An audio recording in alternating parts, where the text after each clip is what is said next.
오늘 우리 앞에 어떤 상황이라도 우리를 죽게 할 수 없습니다.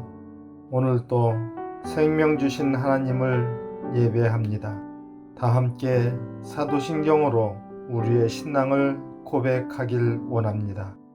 전능하사 천지를 만드신 하나님 아버지를 내가 믿사오며 그 외아들 우리 주 예수 그리스도를 믿사오니 이는 성령으로 잉태하사 동정녀 마리아에게 나시고 본디오 빌라도에게 고난을 받으사 십자가에 못 박혀 죽으시고 장사한 지 사흘 만에 죽은 자 가운데서 다시 살아나시며 하늘에 오르사 전능하신 하나님 우편에 앉아 계시다가 저리로서 산 자와 죽은 자를 심판하러 오시리라.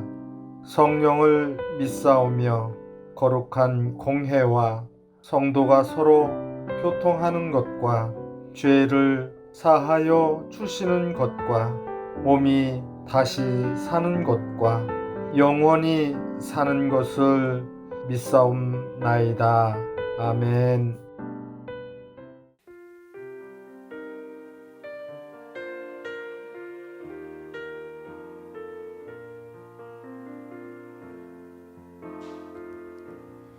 내 삶의 소망,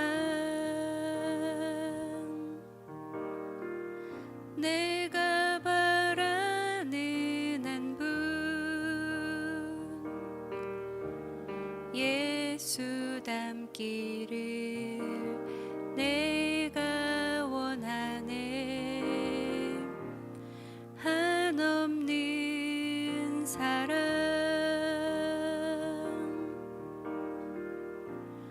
풍성한 긍휼, 예수 닮기를 내가 원하네. 예수 닮기를, 예수 보기를, 예수만 높이길 내가 원하네. 내 평생 소원, 예수 닮기를, 예수만 닮기를 내가 원하네.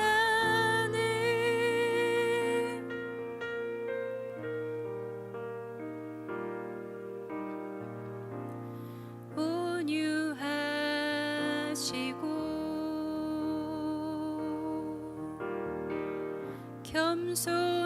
겸손하신 성품,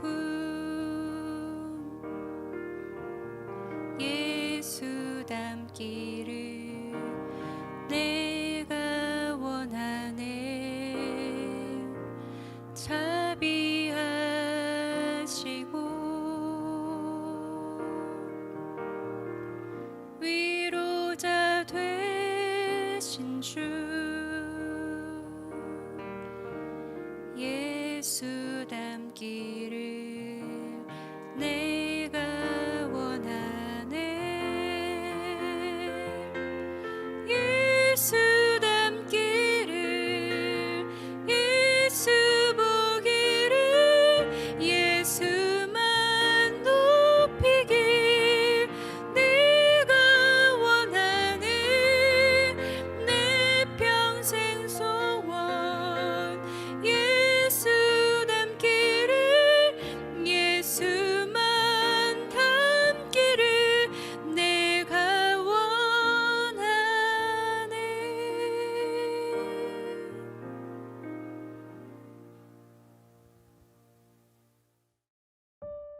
오늘 우리가 함께 나눌 말씀은 예레미야 16장 1절부터 13절입니다. 여호와의 말씀이 또 내게 임하여 이르시되 너는 이 땅에서 아내를 맞이하지 말며 자녀를 두지 말지니라. 이곳에서 낳은 자녀와 이 땅에서 그들을 해산한 어머니와 그들을 낳은 아버지에 대하여 여호와께서 이와 같이 말씀하시오니 그들은 독한 병으로 죽어도 아무도 슬퍼하지 않을 것이며 묻어주지 않아 지면의 분토와 같을 것이며 칼과 기근에 망하고 그 시체는 공중의 새와 땅의 짐승의 밥이 되리라. 여호와께서 이와 같이 말씀하시되 초상집에 들어가지 말라. 가서 통곡하지 말며 그들을 위하여 애곡하지 말라. 내가 이 백성에게서 나의 평강을 빼앗으며 인자와 사랑을 제함이라. 여호와의 말씀이니라. 큰 자든지 작은 자든지 이 땅에서 죽으리니 그들이 매장되지 못할 것이며 그들을 위하여 애곡하는 자도 없겠고 자기 몸을 베거나 머리털을 미는 자도 없을 것이며 그 죽은 자로 말미암아 슬퍼하는 자와 떡을 떼며 위로하는 자가 없을 것이며 그들의 아버지나 어머니의 상사를 위하여 위로의 잔을 그들에게 마시게 할 자가 없으리라.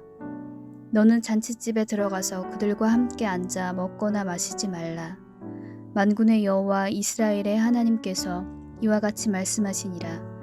보라, 기뻐하는 소리와 즐거워하는 소리와 신랑의 소리와 신부의 소리를 내가 내 목전 내 시대에 이곳에서 끊어지게 하리라.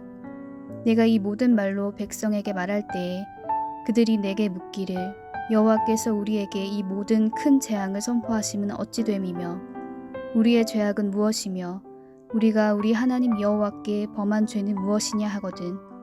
너는 그들에게 대답하기를 여호와께서 말씀하시되 너희 조상들이 나를 버리고 다른 신들을 따라서 그들을 섬기며 그들에게 절하고 나를 버려 내 율법을 지키지 아니하였음이라.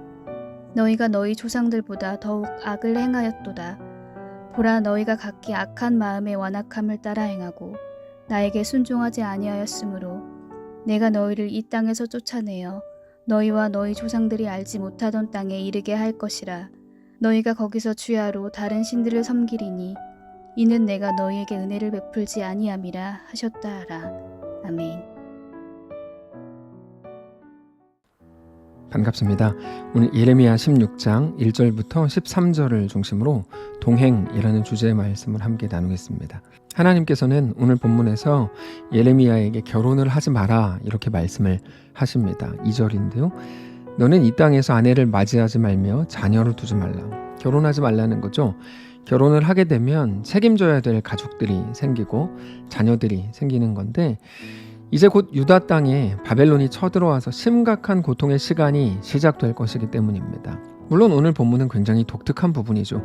그러나 성경에서 몇 차례 더 결혼하지 말라 이렇게 나오는 부분이 있습니다. 고린도전서 7장을 보면 이것과 비슷한 말씀을 하시는데요. 고린도전서 7장 26절입니다. 내 생각에는 이것이 좋으니 곧 임박한 환난으로 말미암아 사람이 그냥 지내는 것이 좋으니라. 그러니까 예레미야 때도 그렇고 고린도전서에서 바울이 말할 때도 마찬가지인데 공통점이 있습니다. 임박한 환난의 때라는 것입니다. 근데 그거는 예수님께서도 복음서에서 또 이렇게 말씀을 하십니다. 누가복음 23장 29절인데요. 보라, 날이 이르면 사람이 말하기를 잉태하지 못하는 이와 해산하지 못하는 배와 먹이지 못한 젖이 복이 있다 하리라. 보라, 날이 이르면 이렇게도 있죠. 거기에서 말하는 날이라는 것은 다른 게 아니고 임박한 환난의 때입니다. 그때는 결혼하지 않은 사람들이 복되다 이런 말이죠. 자, 잘 생각해 보십시오. 우리가 사는 지금 시대를 종말 또는 마지막 시대라고 부릅니다. 임박한 환난의 때를 우리가 사는 거죠. 그러면 우리에게 지금 결혼하지 말라는 건가? 라고 질문할 수 있을 겁니다. 오늘의 이 말씀은 결혼하지 말라라는 의미라기보다 정확하게는 성도들이라면 세상 일에 얽매이지 말아야 된다라는 것입니다. 많은 사람들은 세상에 붙들려 살 만한 것들을 너무나 많이 만들어 두었습니다. 떠날 수 없는 조건들을 자꾸만 만들어내는 것은 그러나 지혜로운 일이 아닙니다. 유명한 이야기가 있죠. 신실한 그리스도인인 어떤 한 분이 연세가 들어가지고 돌아가실 때가 됐습니다. 임종 예배 때 모두가 다 모여가지고 가족들이 슬퍼하면서 같이 예배를 드렸습니다. 그리고 나서 그분이 임종 예배를 마치고 사실 내게 비밀금고가 있다. 비밀번호는 뭐뭐뭐다 이렇게 말을 하고 돌아가시는 줄 알았는데 며칠 후에 안 돌아가시고 다시 쌩쌩하게 살아나셨습니다. 제일 먼저 한 게 비밀번호를 바꾼 일이다. 이런 이야기가 있죠. 많은 사람들이 이 땅을 살면서 떠나갈 수 없는, 떠나가기 싫을 만한 조건들을 막 만들어내는 거죠. 그러나 모든 것들에서 오히려 자유로워질 수 있는 것이 이 땅을 사는 성도의 지혜다 라고 오늘 본문이 말하고 있는 겁니다. 하나님께서 부르실 때 언제라도 주님 내가 여기 있습니다 라고 대답할 수 있어야 된다는 거죠. 안타까운 것은 우리가 가진 것들이 많아지면 많아질수록 정말 하나님께 순종하는 것조차 급격히 어려워하는 모습들을 보게 된다는 것입니다. 그분이 오히려 지켜낼 만한 건강이 없었을 때 그렇게 신실했고, 그분이 가난했을 때 그렇게 신실했고 충성스럽고 겸손했었는데 무언가 갖기 시작하면서 완전히 달라지는 거죠. 사람 자체가 변하는 거예요. 그게 어떻게 복이라고 할 수 있겠습니까? 겨우 이 땅 20-30년을 부자로 사는 게 복일까요? 여러분 전혀 그렇지 않습니다.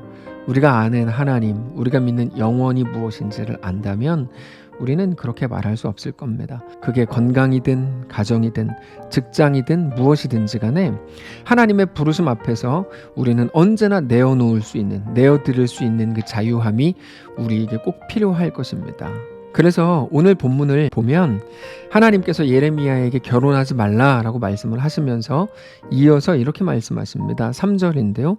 이곳에서 낳은 자녀와 이 땅에서 그들을 해산한 어머니와 그들을 낳은 아버지에 대하여 여호와께서 이와 같이 말씀하시오니 그들은 독한 병으로 죽어도 아무도 슬퍼하지 않을 것이며 묻어주지 않아 지면의 분토와 같을 것이며 칼과 기근에 망하고 그 시체는 공중의 새와 땅의 짐승의 밥이 되리라. 여러분 이 상황 자체에 대한 설명은 쉬운 말입니다. 짐이 많으면 피하기 어렵다 이런 거죠. 그리고 사람들이 믿었는데 너만큼은 믿었는데 그가 너를 그렇게 기억해 주거나 살펴주지 못한다 이런 겁니다. 결국 너희의 끝이 어떨 것이다 라고 말하는 거죠. 그래서 이 소중함과 중요함이라는 것을 막 자꾸만 만들지 말라는 겁니다. 이 땅에서 자꾸만 소중함과 중요함이라는 이름 하에 만들어내는 모든 것들이 우리를 오히려 발목 잡는 거죠. 근데 사실 칼과 기근의 때에 단순히 몸을 피하는 문제를 말한다기보다 그것으로 인한 마음의 문제를 말씀을 하시는 건데 지켜내야만 하는 것이 많아지면 어떻죠? 두려움이 커집니다. 그리고 언제나 그 두려움과 염려 때문에 세상의 매인 삶을 살 수밖에 없게 되는 것이죠. 이 땅에서의 염려가 그의 삶을 하나님께 묶는 게 아니고 오히려 이 땅에 묶어버린다고요. 얼마나 안타깝고 무서운 일입니까? 그렇게 되면 온전한 성도로 살아갈 수가 없게 됩니다. 그래서 청년의 때는 그렇게 열심이었고 하나님께 인생 전부를 드릴 것처럼 말했던 그들이 결혼을 하고 아이를 갖고 그러면서 하나씩 가지는 것들이 늘어날수록 이제는 하나님이 아닌 눈에 보이는 것들에 매이고 그렇게 그런 것들에 집착하는 모습들을 볼 때는 너무나 안타깝다라고 밖에 말할 수 없는 거죠. 그래서 오늘 본문 중에 이해하기에는 설명이 굳이 필요한 말씀들이 쭉 이어서 나옵니다. 물론 이것도 매우 특수한 상황에서 주어지는 말씀입니다. 5절인데요. 여호와께서 이와 같이 말씀하시되 초상집에 들어가지 말라. 가서 통곡하지 말며 그들을 위하여 애곡하지 말라. 내가 이 백성에게서 나의 평강을 빼앗으며 인자와 사랑을 제함이라. 여호와의 말씀이니라. 그러니까 초상집에 가지 말라 이렇게 말씀을 하시는데 오늘 본문에서 이렇게 말씀하시는 이유는 개인의 아픔에 빠져 있다가 나라의 멸망을 슬퍼하지 못하는 일이 없어야 된다. 정확하게는 그런 의미입니다. 그런데 우리가 그 일들 앞에서 슬퍼하지 말아야 되는 또 굉장히 중요한 이유 중에 하나는 여러분 심각한 고난을 앞두고 죽은 자가 살아있는 자보다 더 복된 것이다 라는 의미이기도 합니다. 우리는 무조건 살아있는 게 가장 복이라고 생각할지 모르지만 인생을 포기하는 거 말고요. 이 땅을 살아가는 동안에 하나님께서 그 일들을 겪지 않게 데려가시는 것이 더 큰 복일 수 있는 거죠. 우리는 이 땅에서 죽음이 마치 가장 나쁜 일이고 가장 안타까운 일이라고 생각하지만 더 많은 경우에 그 반대라는 것을 인정할 수밖에 없습니다. 실제로 우리 믿음으로는 정말 그렇습니다. 오히려 이 땅에서의 고통을 끝내고 영원한 하나님 나라에서 하나님과 함께 있다는 것이 훨씬 더 큰 복이죠. 그래서 성도의 죽음을 보면서 장례식장에서 물론 이 땅에서의 헤어짐으로 인해 아쉬워하고 눈물을 흘리고 안타까워하는 것 사실이지만 그분이 그 긴 기간 동안의 육신의 고통을 끝내고 하나님께 드디어 갔다고 하는 것에 대해서 우리는 늘 감사를 합니다. 그게 우리가 가진 성도의 믿음이기 때문입니다. 결국에 우리 속에 있는 믿음에 따라서 우리 앞에 일어나는 모든 일들에 대한 이해가 달라지는 거죠. 구절을 보십시오. 만군의 여호와 이스라엘의 하나님께서 이와 같이 말씀하시니라. 보라, 기뻐하는 소리와 즐거워하는 소리와 신랑의 소리와 신부의 소리를 내가 너의 목전 내 시대에 이곳에서 끊어지게 하리라. 여러분, 이건 너무 슬픈 일이거든요.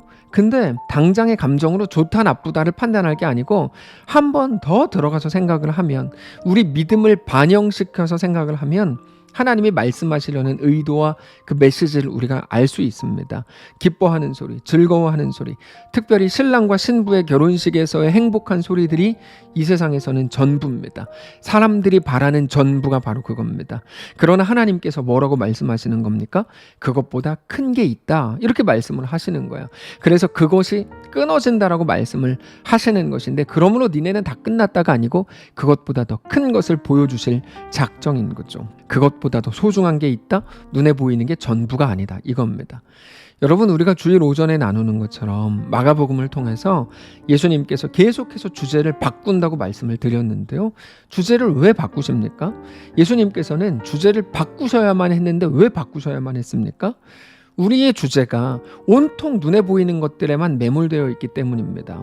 눈에 보이는 것에 늘 갇혀 있는 게 우리들이고, 복음서에서 예수님께 질문한 사람들의 마음이었죠. 그래서 주제를 바꾸셔야만 하는 거예요. 대표적인 게 중풍병자, 병고침, 사람들의 열정, 그것이 주제였던 그 자리에서 예수님께서는 죄사함이라는 훨씬 더 거대한 이슈를 던지시죠. 주제를 바꾸시는 거거든요. 사실 주제를 바꾸심, 그게 예수님께서 이 땅에 오신 가장 큰 이유 중에 하나입니다. 우리 주제를 바꾸는 거, 더 이상 이 땅에 갇히지 않게 하는 거, 죄와 사망의 권세를 극복해 보려고 최선을 다해 노력하던 것을 완전히 주제를 바꾸어서 뭐라고 말씀하세요?